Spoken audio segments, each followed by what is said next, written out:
সাহাবীরা জুব্বুল হুজুন এতটা কঠিন যে জুব্বুল হুজুনকে আমার আল্লাহ পাক রব্বুল আলামিন এত ভয়াবহ কঠিন করে বানাইছে। ওই জুব্বুল হুজুন নামক জাহান্নাম থেকে, যেই জাহান্নামটাকে আল্লাহ 3000 বছর পুড়ায়া তৈয়ার কইরা কালো করে তৈয়ার করেছে, ওই জাহান্নাম জুব্বুল হুজুন নামক জাহান্নাম থেকে দৈনিক 400 বার ফানা চায়। বলেন সুবহানাল্লাহ। জাহান্নামও দৈনিক 400 বার পানা চায় জুব্বুল হুজুন থেকে।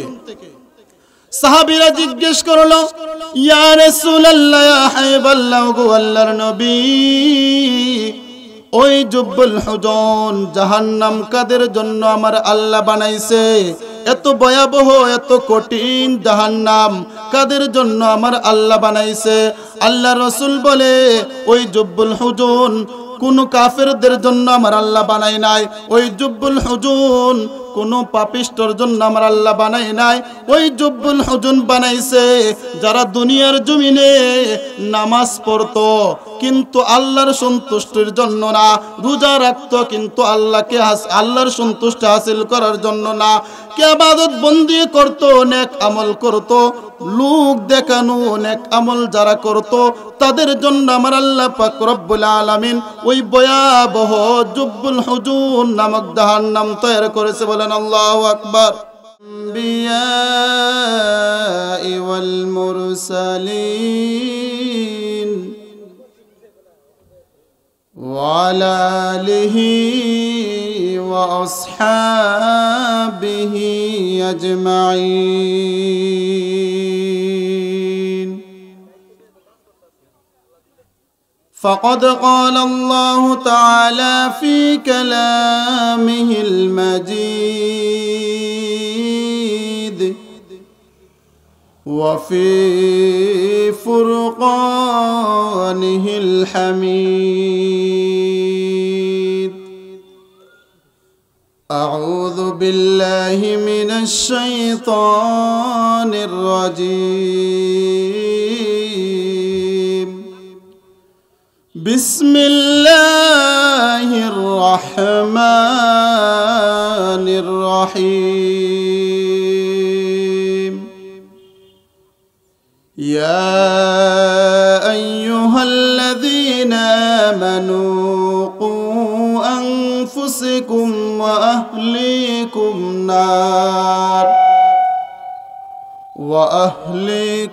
نارا وقودها الناس والحجارة عليها ملائكة غلاظ شداد لا يعصون الله ما أمرهم ويفعلون ما يؤمرون. صدق الله العظيم.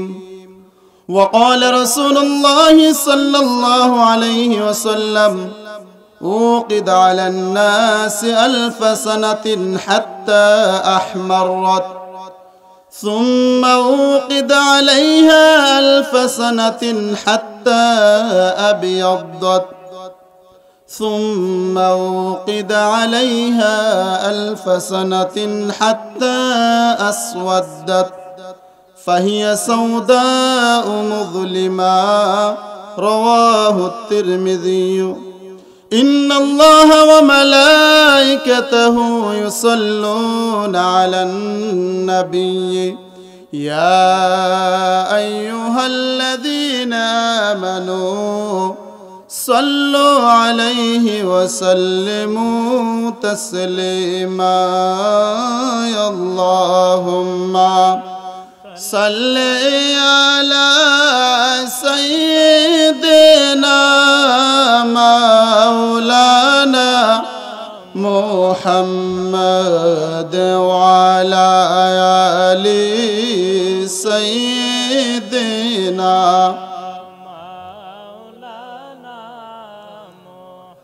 কোন দিন জানি ডাকে সে যায় এই মায়ার দুনিয়া সারিতে আপন পোশাক কোলে কোলে সাদা কাপন পরিতে আল্লাহুম্মা সাল্লি আলা সাইয়্যিদিনা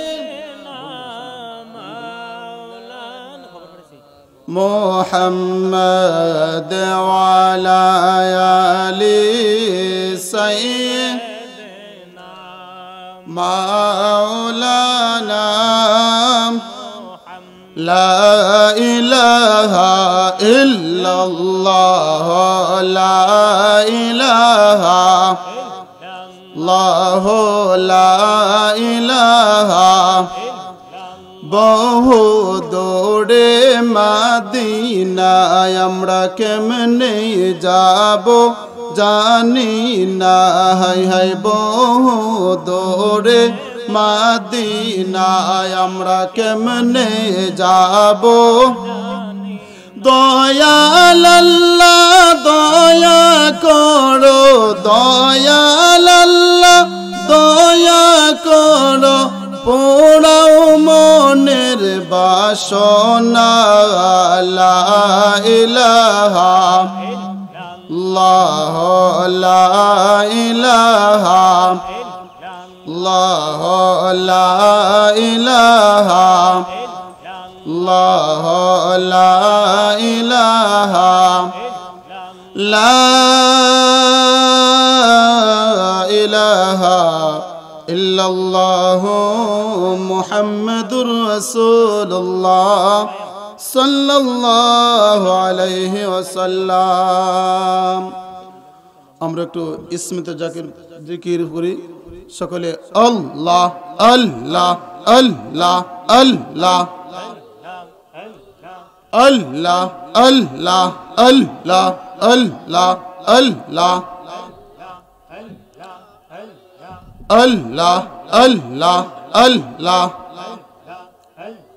নূর মুহাম্মদ নামটি আপনার দয়াল নবী নামটি আপনার সদাই জাগে মোর মনে কাঙ্গালের দন গো মুর্শিদ কে বানা জানে মাশাআল্লাহ আল্লাহ আল্লাহ আল্লাহ আল্লাহ আল্লাহ নূর মুহাম্মদ নামটি আপনার দয়াল নবী নামটি আপনার সদাই জাগে মোর মনে কাঙ্গালের দন গো মুর্শিদ কে বানা জানে মাশাআল্লাহ আল্লাহ মারহাবা আল্লাহ আল্লাহ আল্লাহ স্মরণ কর মরণ বারে বারো মন গুনাহগার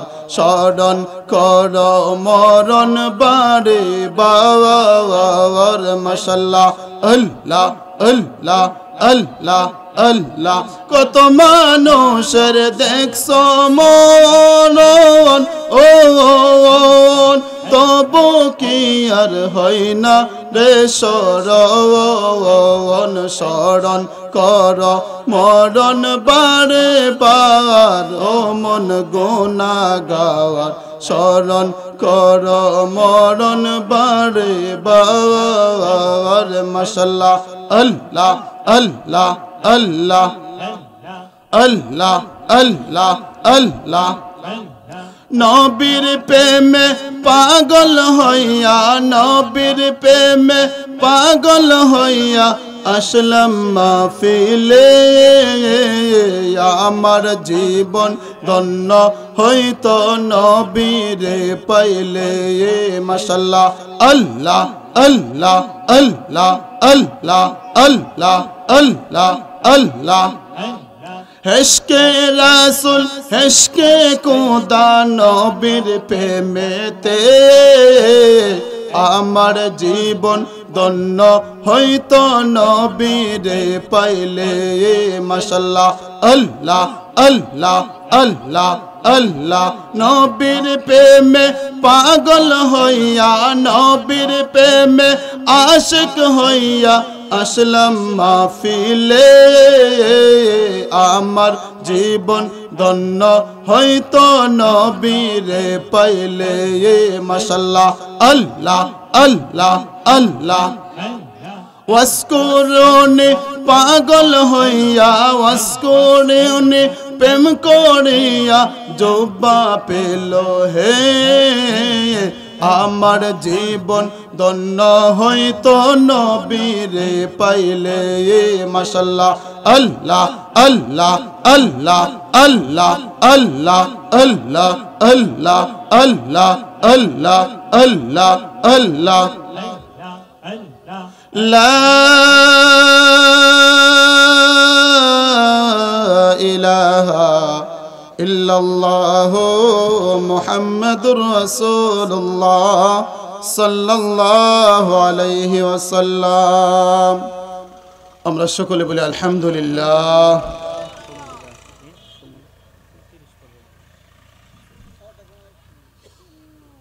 আল্লাহ পাক রব্বুল আলামিন আমাদেরকে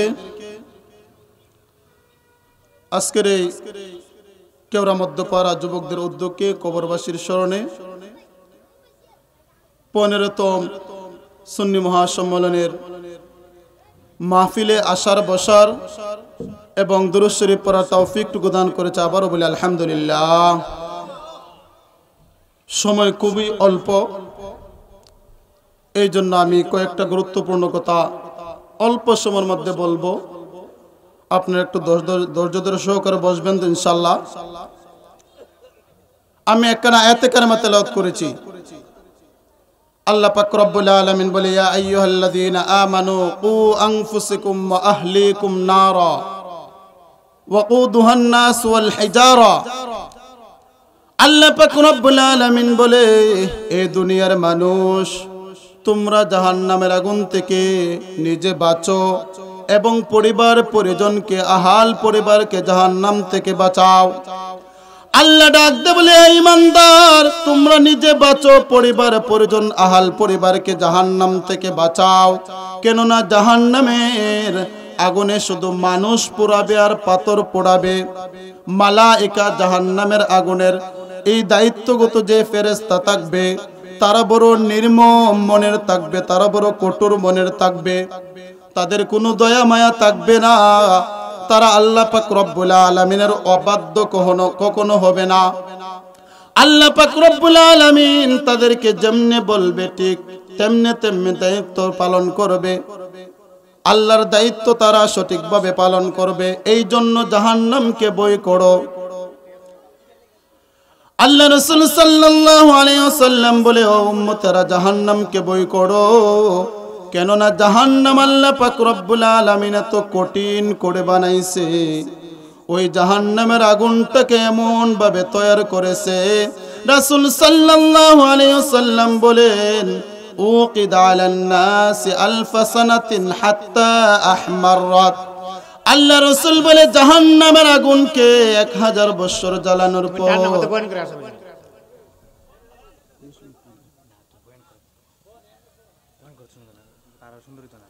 আল্লাহ রাসূল সাল্লাল্লাহু আলাইহি ওয়াসাল্লাম ইরশাদ করেন উকিদ আলান নার আলফ সানাতিন হাত্তা আহমাররাত।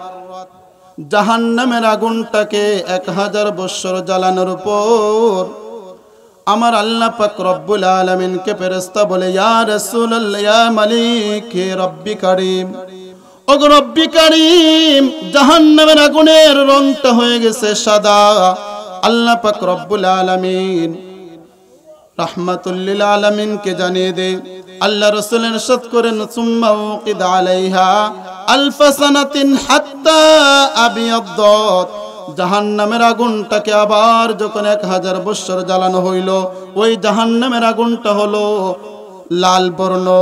রাসূল বলেন আবার 1000 বছর জ্বালানোর পর সুম্মা উকিদ আলাইহা আলফ সানাতিন হাত্তা আসওয়াদাত।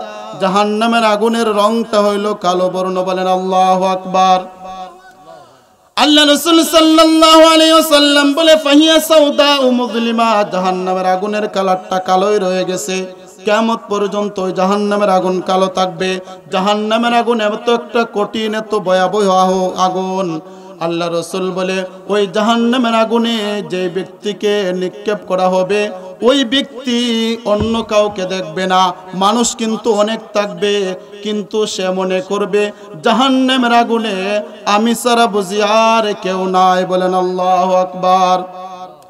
ওই জাহান্নাম থেকে আমাদেরকে বাঁচতে হলে, জাহান্নাম থেকে আল্লাহ বলছে ইয়া আইয়ুহাল্লাযীনা আমানু কু আনফুসাকুম ওয়া আহলিকুম নারা ওয়াকুদুহান নাস ওয়াল হিজারা, হে মুমিনগণ তোমরা আগুন থেকে বাঁচো এবং পরিবার পরিজন আহাল পরিবারকে ওই জাহান্নামের আগুন থেকে বাঁচাও। আমরা যদি জাহান্নামের আগুন থেকে পরিবার পরিজনকে বাঁচাতে চাই তাহলে আমাদেরকে সর্বপ্রথম গুনাহের কাজ ছেড়ে দিতে হবে, ঠিক কিনা? আমাদেরকে গুনাহের কাজ ছেড়ে দিতে হবে, আমাদেরকে ঘুষ সুদ এবং আমাদেরকে কুকর্মগুলো ছেড়ে দিতে হবে। ছেড়ে দেওয়ার পর যেটা করতে হবে সেটা হইছে নেক আমল, রিয়া মুক্ত নেক আমল। আপনি যতই নেক আমল করেন না কেন ওই আমলের মধ্যে যদি রিয়া থাকে, ওই নেকের মধ্যে যদি রিয়া থাকে, কিয়ামত পর্যন্ত ইবাদত বন্দি করতে পারবেন, আল্লাহর দরবারে কবুল হবে না। কেননা আল্লাহ রাসূল সাল্লাল্লাহু আলাইহি ওয়াসাল্লাম বলে জাহান্নামের আগুন শুধু নাফরমানদেরকে জ্বালানো হবে না, জাহান্নামের আগুনে শুধু কাফেরদেরকে জ্বালানো হবে না, জাহান্নামের আগুনে শুধু বেনামাজিদেরকে জ্বালানো হবে না। কিছু নামাজি রয়েছে, কিছু রোজাদার রয়েছে, কিছু ইমানদার রয়েছে যারা রোজা রাখতো, নামাজ পড়তো, মাহফিল করাইতো, তাদেরকে কিন্তু জাহান্নামে জ্বলতে হবে। আল্লাহ রাসূল সাহাবীদেরকে বলে ও সাহাবীরা তোমরা জুব্বুল হুজুন নামক জুব্বুল হুজুন থেকে ফানা চাও। সাহাবীরা বলল ইয়া রাসূলুল্লাহ ইয়া হাবিবাল্লাহ, নবী গো জুব্বুল হুজুন আবার কি? আল্লাহ রাসূল বলে ও সাহাবীরা জুব্বুল হুজুন হচ্ছে একটা জাহান্নামের ময়দান। ওগো নবী ওই জুব্বুল হুজুন কতটা ভয়াবহ, কতটা কঠিন।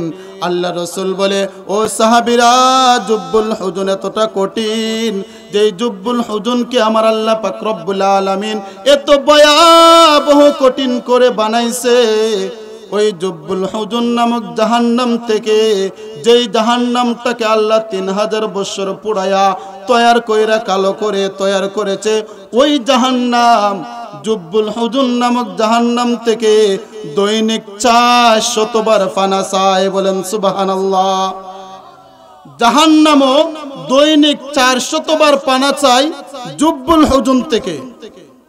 সাহাবীরা জিজ্ঞেস করলো ইয়া রাসূলুল্লাহ ইয়া হাবিবাল্লাহ গো আল্লাহর নবী, ওই জুব্বুল হুজুন জাহান্নাম কাদের জন্য আমার আল্লাহ বানাইছে? এত ভয়াবহ এত কঠিন জাহান্নাম কাদের জন্য আমার আল্লাহ বানাইছে? আল্লাহ রাসূল বলে ওই জুব্বুল হুজুন কোন কাফেরদের জন্য আমার আল্লাহ বানাই নাই, ওই জুব্বুল হুজুন কোন পাপিষ্ঠর জন্য আমার আল্লাহ বানাই নাই।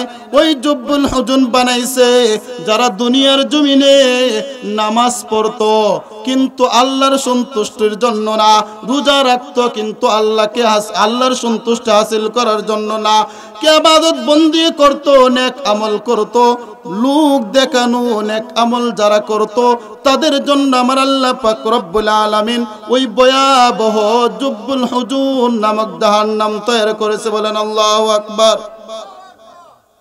যারা নেক আমল করে, যারা নামাজ পড়ে, রোজা রাখে, মাহফিল আজকে সাজিয়েছি, আমাদের উদ্দেশ্য যদি থাকে যে লোক দেখাবো, আমরা যদি নামাজ পড়ি যে অমুকে দেখবে, আমাকে নামাজি বলবে, আমাকে রোজাদার বলবে, এমন নিয়ত করে যারা নামাজ রোজা করে তাদের জন্য আল্লাহ পাক রব্বুল আলামিন কিয়ামতের দিন জুব্বুল হুজুন নামক জাহান্নাম তৈরি করেছে। কেননা একমাত্র ইবাদত বন্দি হবে কার খুশির জন্য? আল্লাহর খুশির জন্য। আল্লাহ রাসূল সাল্লাল্লাহু আলাইহি ওয়াসাল্লামের সাহাবীরা ইবাদত বন্দি করত, এমন কি যুদ্ধের ময়দানে গেলে রিয়ামুক্ত ইবাদতের জন্য কতটা সতর্ক থাকতো। হযরত আলী রাদিয়াল্লাহু তাআলা আনহু একদিন কোন এক যুদ্ধের ময়দানে গেছে। কোথায় গেছে? কোন এক যুদ্ধের ময়দানে গেছে। আলী রাদিয়াল্লাহু তাআলা আনহু যুদ্ধের ময়দানে যাওয়ার পর তুমুল যুদ্ধ চলছে। এমন সময় একটা কাফের বারবার আইসা আলী রাদিয়াল্লাহু তাআলা আনহুর উপর তুতু নিক্ষেপ করে। কি করে? তুতু নিক্ষেপ করে বারবার। একবার, দুইবার, তিনবার যখন তুতু নিক্ষেপ করছে, হযরত আলী রাদিয়াল্লাহু তাআলা আনহু রাগান্বিত হয়ে গেলেন। তরবারিটা হাতে নিলেন, একটা লাফ দিয়ে ওই কাফেরের সামনে চলে গেলেন। কল্লাটা আলাদা করে ফেলবে, দুখণ্ড করে ফেলবে। এমন সময় আলী রাদিয়াল্লাহু তাআলা আনহু স্তব্ধ হয়ে আবার পিছনে চলে আসতে বলেন আল্লাহু আকবার। রাগান্বিত হয়ে সামনে এগিয়ে গেছে, তরবারি চালাবে, এমন সময় স্তব্ধ হয়ে আবার পিছনে চলে আসলো। একজন সাহাবী পিছন থেকে বলে, আলী, তুমি না যুদ্ধের ময়দানে আসলা, তুমি না কাফেরকে আঘাত করার জন্য লাফ দিয়ে এগিয়ে গেলা, আবার কেন কাফেরকে আঘাত না করে পিছনে চলে আসলা? আলী রাদিয়াল্লাহু তাআলা আনহু সাহাবীকে বলে, ও সাহাবী, আমি ঠিকই তার কাছে গিয়েছিলাম, কিন্তু আমি যখন তরবারি চালাবো এই মুহূর্তে আমার মনে হলো আমি তো ওই তরবারিটা আল্লাহর খুশির জন্য চালাইতাছি না, ওই কাফের আমাকে তুতু নিক্ষেপ করেছে, এই জন্য আমি রাগান্বিত হয়েছি। এটা তো আমি আলীর প্রতিশোধ নেওয়ার জন্য, আমি আমার প্রতিশোধ নেওয়ার জন্য তরবারি চালাইতে চাচ্ছি। কিয়ামতের দিন যদি আল্লাহ পাক রব্বুল আলামিন ডাক দে বলে, ও আলী, তুমি ইসলামের দিন কায়েম করার জন্য, আমার ইসলামের জন্য যুদ্ধ করার জন্য, ওই ইসলামকে কায়েম করতে যুদ্ধে গিয়া তুমি আলী তোমার স্বার্থের জন্য কাফেরকে আঘাত করলা কেন? বলেন আল্লাহু আকবার। যুদ্ধের ময়দানে কতটা চিন্তা করছে। আল্লাহ যদি কিয়ামতের দিন জিজ্ঞেস করে যে, আলী, তুমি তো ইসলামের দিন কায়েম করতে যুদ্ধের ময়দানে, কিন্তু তোমাকে তুতু নিক্ষেপ করছে, এই কারণে তুমি কাফেরকে আঘাত করলা কেন? আলী বলে, কিয়ামতের দিন আল্লাহর দরবারে আমি জবাব দিতে পারবো না। বলেন আল্লাহু আকবার। সাহাবীরা কতটা সতর্ক ছিলেন, ইবাদত বন্দি করতে গিয়া কতটা নিয়ত সহি ছিলেন। আল্লাহ রাসূল বলে, ইন্নামাল আমালু বিন্নিয়াত, অধিকাংশ ইবাদত বন্দেগী নিয়তের উপর নির্ভর করে। বলেন সুবহানাল্লাহ। ও আমার যুবক ভাইয়েরা, ও আমার পর্দানিশী মা বোনেরা, আমরা দুনিয়ার জমিনে এমন ভাবে চলাফেরা করি যেন জীবনে আর কোনোদিন দুনিয়া থেকে যাব না। আমাদের ভিতরে জাহান্নামের ভয় নাই, অথচ তৎকালীন যুবকেরা কতটা ভয় করত জাহান্নামকে।